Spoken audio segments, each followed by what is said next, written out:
So you could see there was such a disconnect. Everyone was trying to sell to another and give cards. People are stuffing business cards in your hands. And no one came to buy. No one came to buy.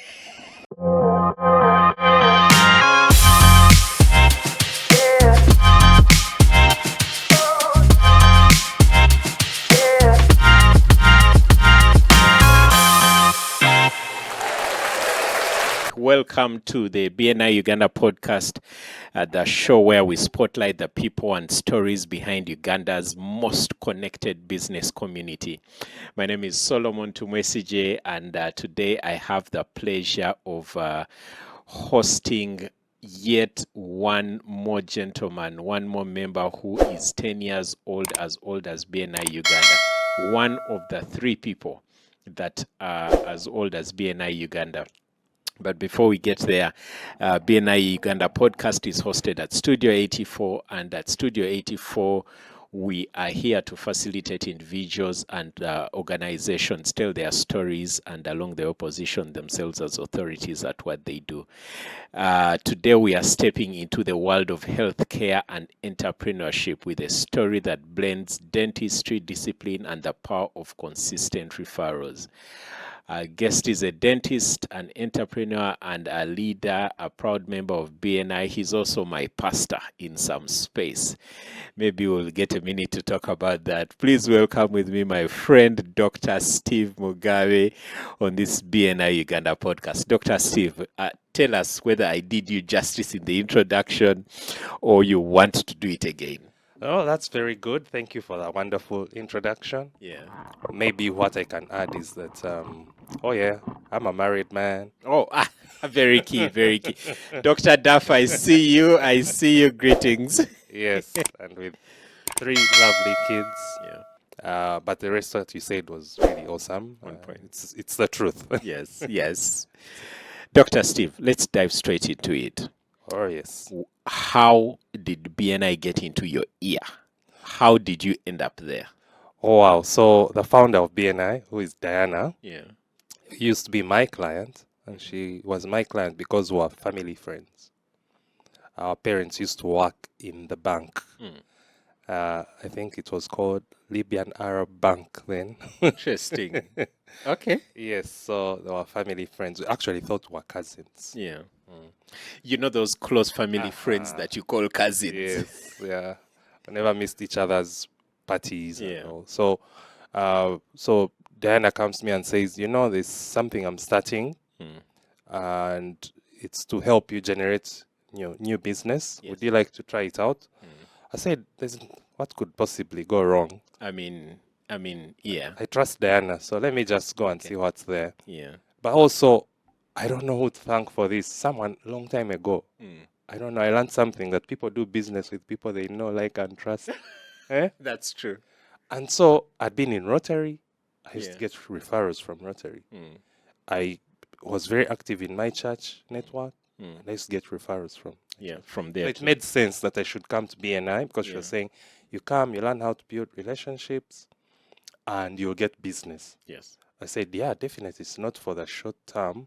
It means I have to go in and really do the uncomfortable of building new relationships. Yeah. I'm willing to stay. Yeah. And so, yeah, I agreed to come to the first meeting, which was quite something. Aha.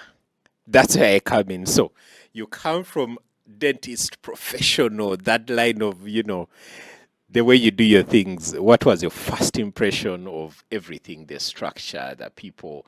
Because I know you guys, if you know what you know now, then you know that you didn't know anything then. Tell us, doctors. So first of all, the first meeting is so clear in my mind. It had like 400 people in the room. People who are fighting to sell to each other. Yes. Yeah? Yes. Introvert me, I was really intimidated. Yes. I was like, do I really want to No. be here? But I was like, yeah, they told me to come and build relationships. So you could see there was such a disconnect. Everyone was trying to sell to another and give cards. People are stuffing business cards in your hands. And no one came to buy. No one came to buy. And so we had this Mr. Muraguri from Kenya. Yes. He came and showed guys that, do you see there's a big disconnect? Yes. Everyone wants to sell, no one wants to buy. Yes. And we're like, yeah, it's like, so you have to stay and build relationships. But people are not willing to stay and build relationships. So you need to stay. BNI works like this and this. We meet every week, bring friends, want to create a team, teach you how to grow relationships and do business the BNI way. And we launch you as a chapter. Yeah. I was like, well, I'll stay and see what comes out of it. But I was just intimidated on the first day. So the second Friday that we met, were like 15 people. And yeah. From the 400. hundreds. Yes.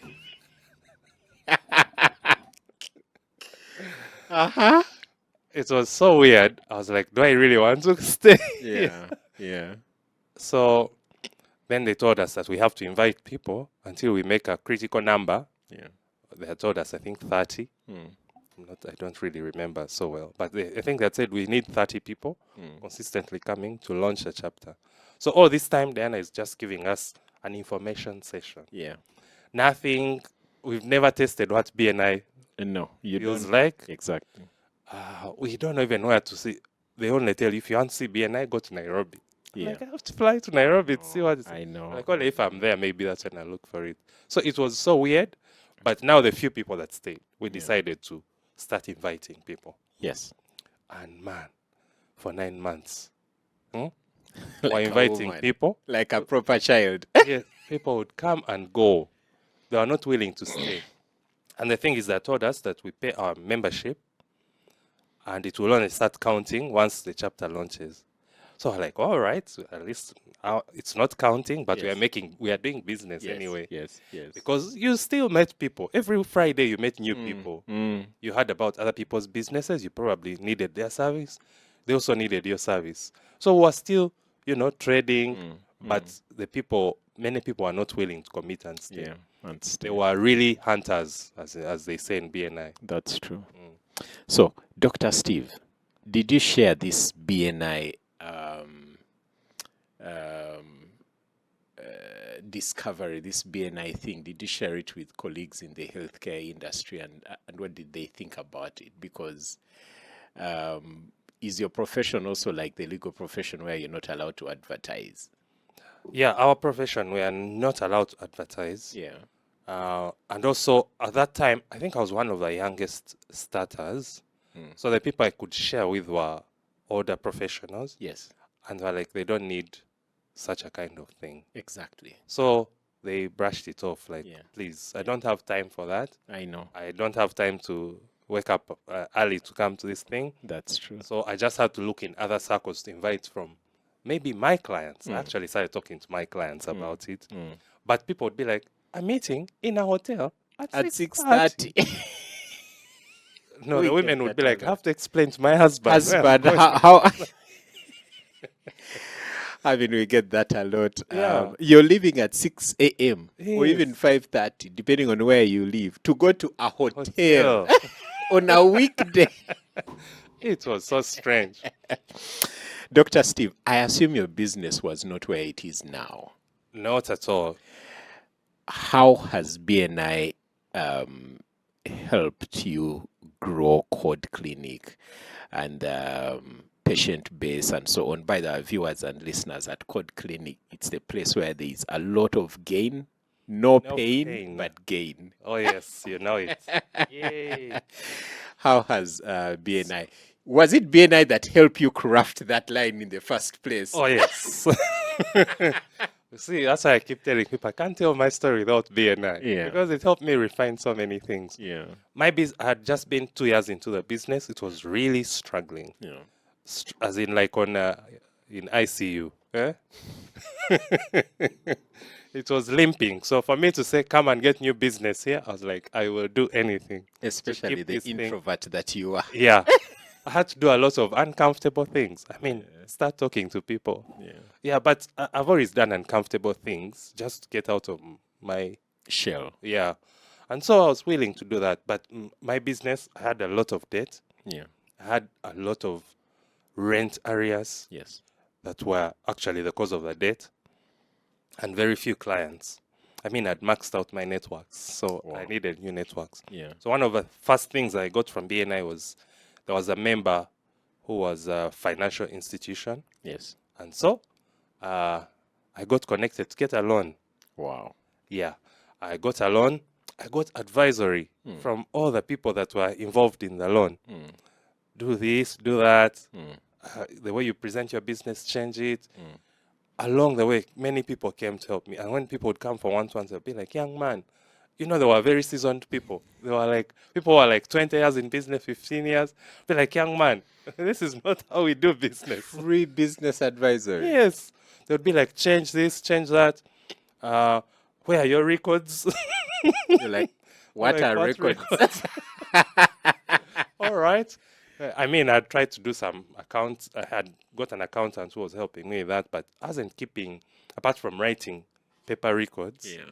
I was not like capturing a customer relationship management. Yes. I didn't have a tool for that. Yeah.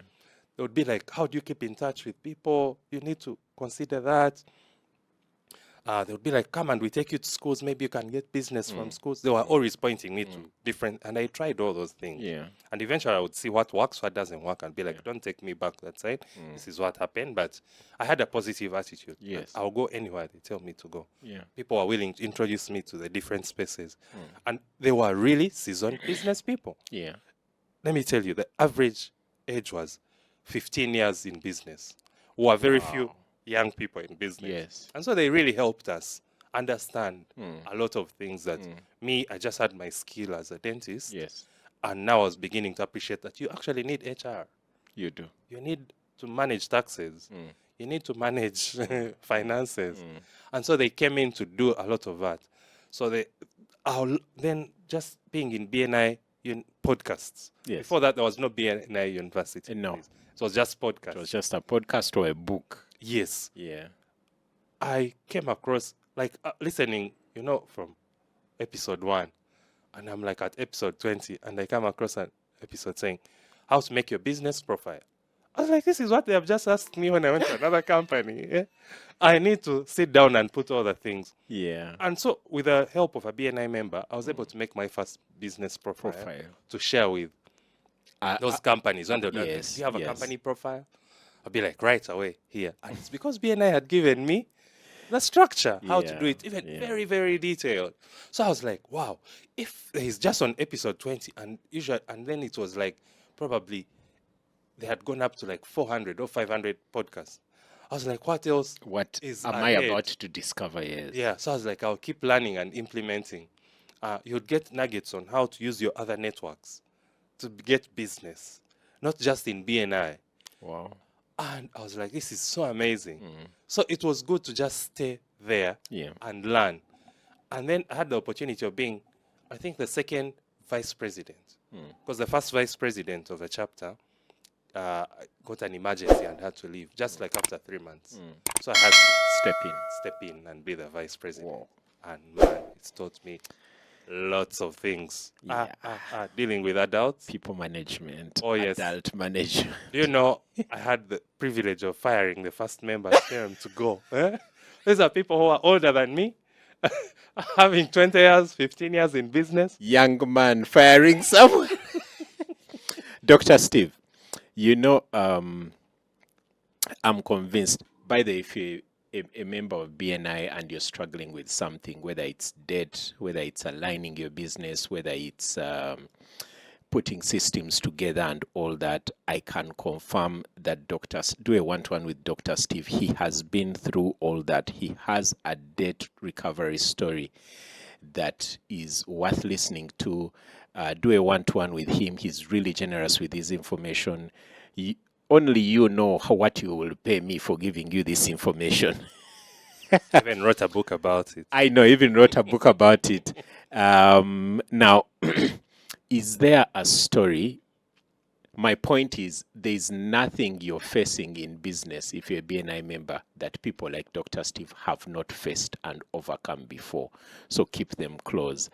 Question, Dr. Steve, is there a specific, like the most surprising referral or collaboration opportunity you've gotten through BNI? Well, maybe what I can say is first of all, BNI helped me start tracking referrals. Yes. Because I was like, oh, most of my business is referrals, so I'd better know where they're coming from.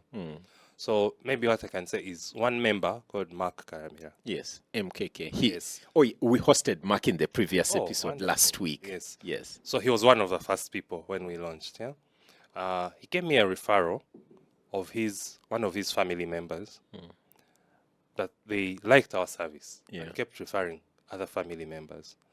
That referral kept growing until family members started referring family friends, and it reached Kigali. Wow. Yeah, can you imagine? It started bringing people from Kigali. Your name went before you. Yes, such that those people, when they want to fix their teeth, they're like, wait, let's first go to Kampala and fix our teeth with our doctor. Yeah. Yeah, so that to me is very memorable. Wow. Because I've seen it's like the 6th tier, if you know business BNI language. Yeah.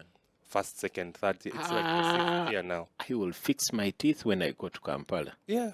Wow. Yeah. Dr. Steve, patient referral through BNI, how does it differ from advertising or random walk-in?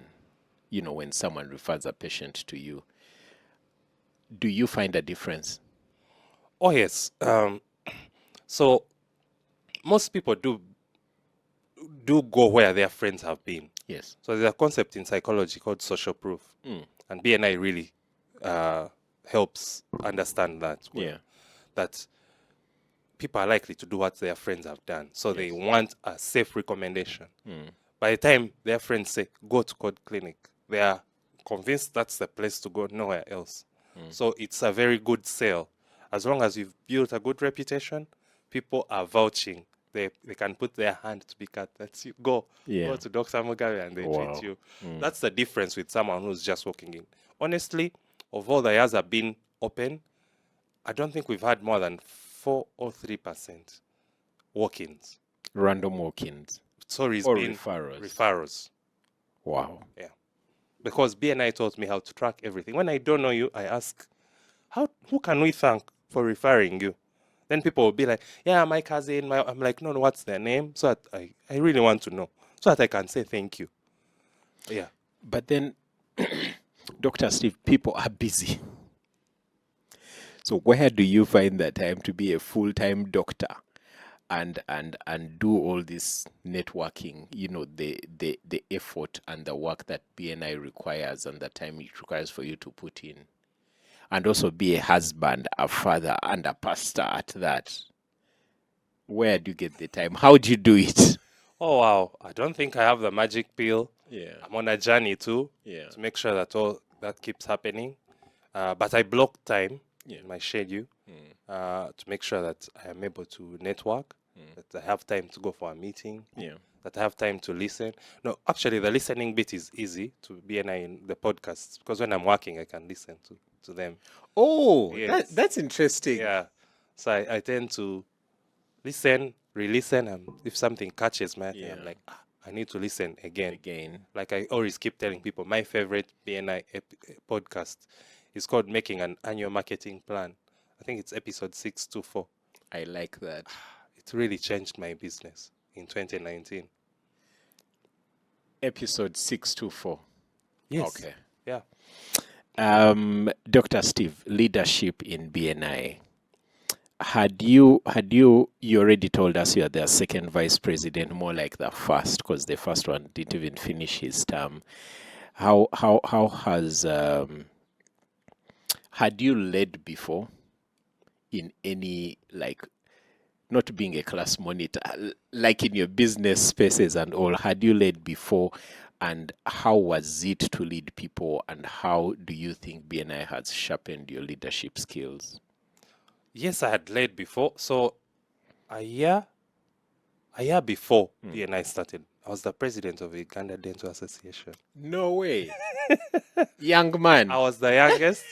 The leaders then felt they needed young blood. Yeah. And they just said, since you're on the board, because I had in 2009 gone for the first Dental Association meeting, annual conference, and then they had a post for an editor, and there was no journal.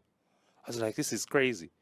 So I interrupted a meeting and said, guys, please vote for me. I want to be the editor, and I'll bring you a journal next year. And in 2010, I delivered the first Uganda Dental Association journal, which still is in print. Every year it's running. Yeah. So they felt like, this person has a lot of energy. Let's give him even more. Yeah. At one time, they made me vice president. Then they said, of course, now you have to be president. Yeah. So I had to be president in 2014. So I'd already felt a bit of what it feels to work in a voluntary space. No one is paying you to be on that UDA board. It was not really one of those where that there's a board position with some allowances. No, you just had to do the heavy lifting. Yeah. But me had learned how to build relationships. So I was happy to be there because even that brought me business.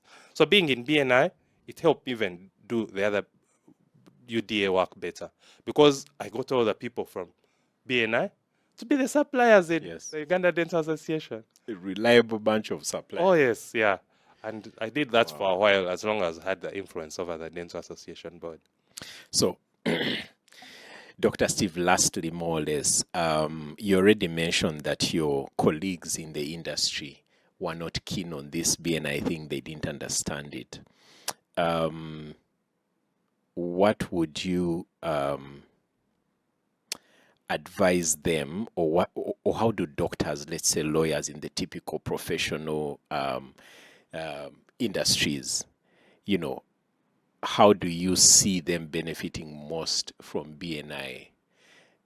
Seeing as typically you're not allowed to advertise and all that stuff, how do you work the system most effectively to benefit?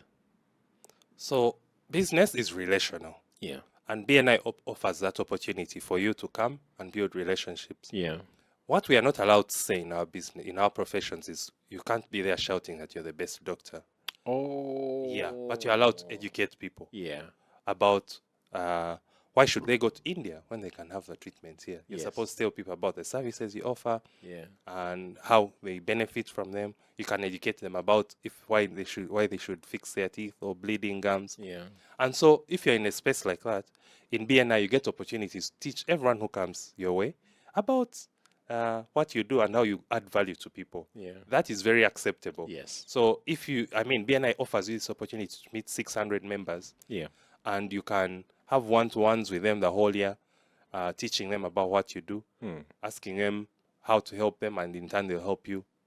And so you grow. So the main thing is to set aside time to build new relationships. And those new relationships, once people like you, they trust you, they'll connect you to their family members and their other colleagues to make sure that your business works.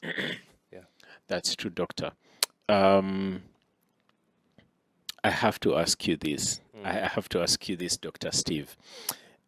Is there anything that you hoped we would talk about when you're on your way here that we probably have not touched on? Maybe the BNI and innovation. Yes. So I don't know whether when you joined BNI, we still had paper. Yes, we did. Those referrals. Still passing the physical slips like sticky notes as if. Man, that was some work if you're a vice president. Yeah?